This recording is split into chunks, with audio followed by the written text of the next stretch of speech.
VOC itu sukses besar-besaran. Karena waktu itu di Eropa, di negara barat kan rempah-rempah sangat jarang. Nah, VOC ini kita tahu bahwa fokus mereka di Indonesia waktu itu.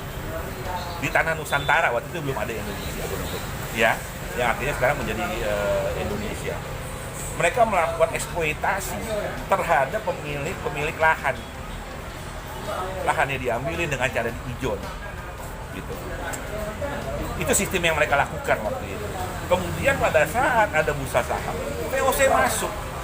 Jadi sudah di tanah Nusantara mereka melakukan eksploitasi, value-nya mereka jual di bursa saham.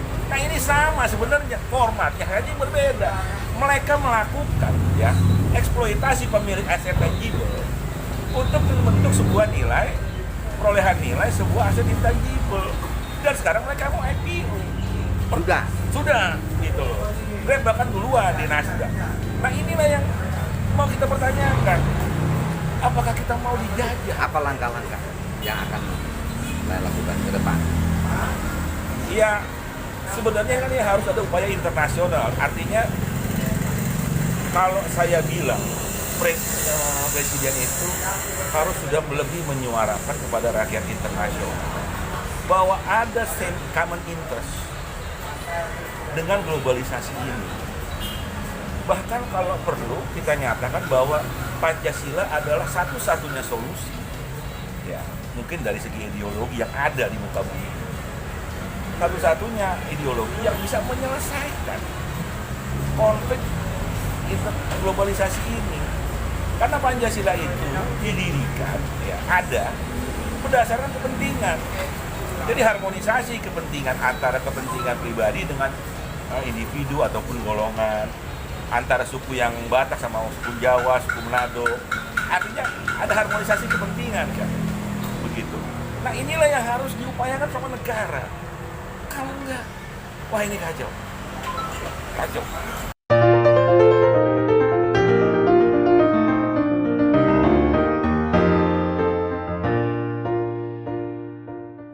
Assalamualaikum warahmatullahi wabarakatuh.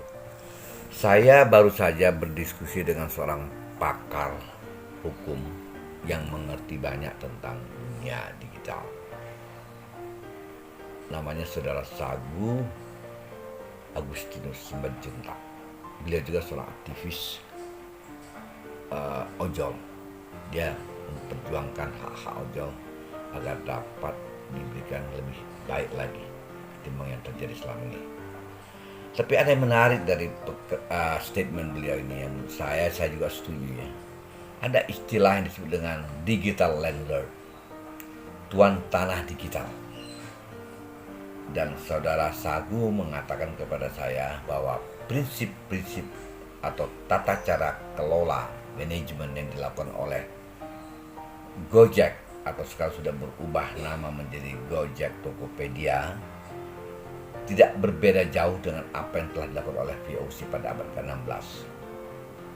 Mereka yang berorientasi di bisnis berbasis aplikasi ini akan berkembang atau akan mengembangkan diri tidak hanya di bidang penyelenggaraan transportasi, tapi bagaimana mereka bisa menjadikan ini sebagai satu sistem pelayanan produk-produk atau distribusi produksi ke berbagai pihak, termasuk juga dalam hal perdagangan dan digital money.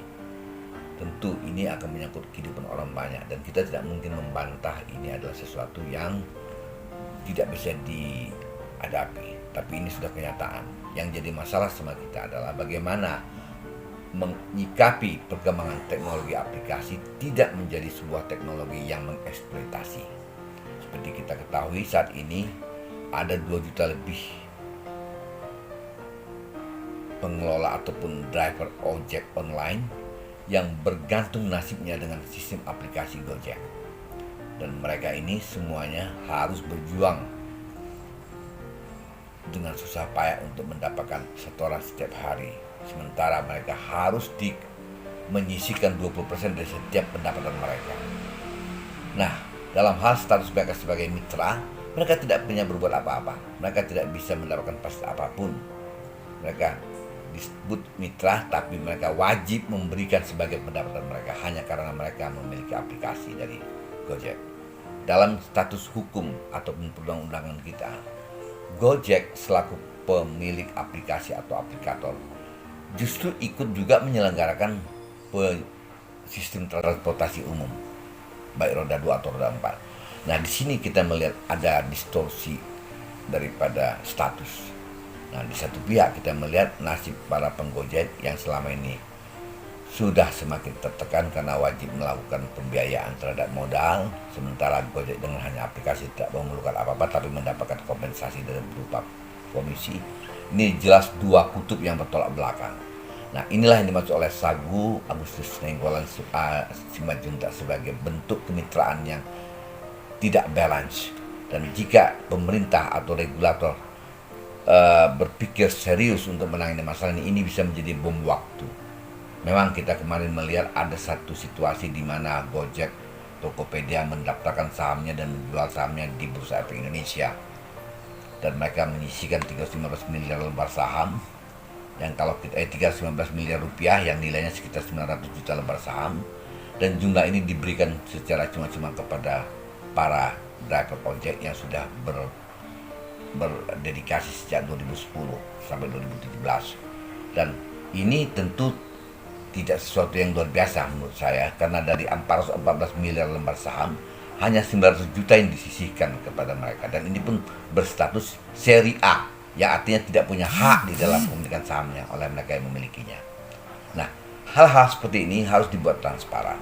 Kita tidak tahu siapa sebenarnya yang paling dominan dalam mengelola sistem Gojek online ini, Gojek Tokopedia ini. Apakah mitranya, yaitu yang mereka membiayai semua alat-alat untuk produksi, atau yang mempunyai aplikasi? Ini mesti ada balancing. Ini yang kita melihat ketidakadilan, dan ini harus diluruskan dan diatur, diregulate dengan baik oleh pemerintah. Jika tidak, ini akan menjadi bom waktu yang suatu itu bisa meledak. Jadi saya pikir ini adalah sebuah realitas yang tidak bisa kita nafikan. Terima kasih.